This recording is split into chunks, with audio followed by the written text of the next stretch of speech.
कहानी अशोक सुंदरी की। कार्तिकेय और गणेश के अलावा भगवान शिव और माता पार्वती की एक पुत्री भी थी।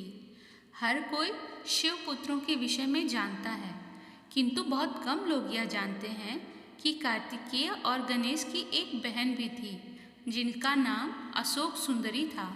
अशोक सुंदरी एक देव कन्या थी जो अत्यधिक सुंदर थी।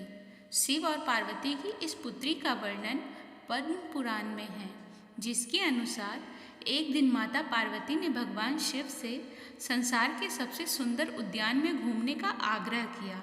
अपनी पत्नी की इच्छा पूर्ति के लिए भगवान शिव उन्हें नंदन वन ले गए, जहाँ माता पार्वती को कल्प वृक्ष नामक एक पेड़ से लगाव हो गया।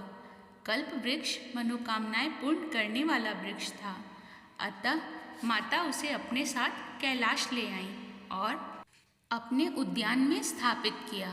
एक दिन माता अकेले ही अपने उद्यान में सैर कर रही थी, क्योंकि भगवान भोलेनाथ अपने ध्यान में लीन थे। माता को अकेलापन महसूस होने लगा, इसलिए अपना अकेलापन दूर करने के लिए उन्होंने एक पुत्री की इच्छा व्यक्त की। तभी माता को कल्पवृक्ष का ध्यान आया, जिसके पश्चात वह उसके पास गई और एक पुत्री की कामना की।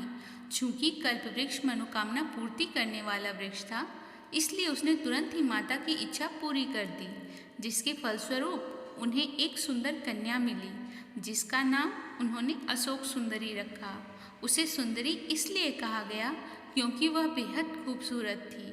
माता पार्वती अपनी पुत्री को प्राप्त कर बहुत ही प्रसन्न थी, इसलिए माता ने अशोक सुंदरी को यह वरदान दिया था कि उसका विवाह देवराज इंद्र जितने शक्तिशाली युवक से होगा। ऐसा माना जाता है कि अशोक सुंदरी का विवाह चंद्रवंशीय ययाति के पौत्र नहुस के साथ होना तय था। एक बार अशोक सुंदरी अपनी सखियों के संग नंदन वन में विचरण कर रही थी। तभी वहाँ हुंड नामक एक राक्षस आया। वह अशोक सुंदरी की सुंदरता से इतना मोहित हो गया कि उससे विवाह करने का प्रस्ताव रख दिया। तब अशोक सुंदरी ने उसे भविष्य में उसके पूर्व नियत विवाह के संदर्भ में बताया। यह सुनकर हुंड क्रोधित हो उठा और उसने कहा कि वह नहुष का वध करके उससे विवाह करेगा। राक्षस की दृढ़ता देखकर अशोक सुंदरी ने उसे श्राप दिया कि उसकी मृत्यु उसके पति के हाथों ही होगी। तब उस दुष्ट राक्षस ने नहुष को ढूंढ निकाला और उसका अपहरण कर लिया। जिस समय हुंड ने नहुष को अपहरण किया था, उस वक्त वह बालक थे। राक्षस की एक दासी ने किसी तरह राजकुमार को बचाया और ऋषि वशिष्ठ के आश्रम में ले आई, जहाँ उनका पालन पोषण हुआ। जब राजकुमार बड़े हुए, तब उन्होंने हुंड का वध कर दिया, जिसके पश्चात माता पार्वती और भोलेनाथ के आशीर्वाद से उनका विवाह अशोक सुंदरी के साथ संपन्न हुआ। बाद में अशोक सुंदरी को ययाति जैसा वीर पुत्र और 100 रूपवती कन्याओं की प्राप्ति हुई।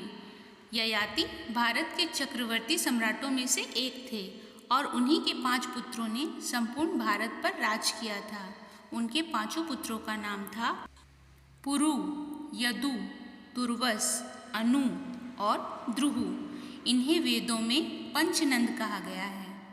वीडियो को अंत तक देखने के लिए आपका दिल से धन्यवाद। और भी वीडियो के लिए लाइक करें और चैनल को सब्सक्राइब करें। धन्यवाद।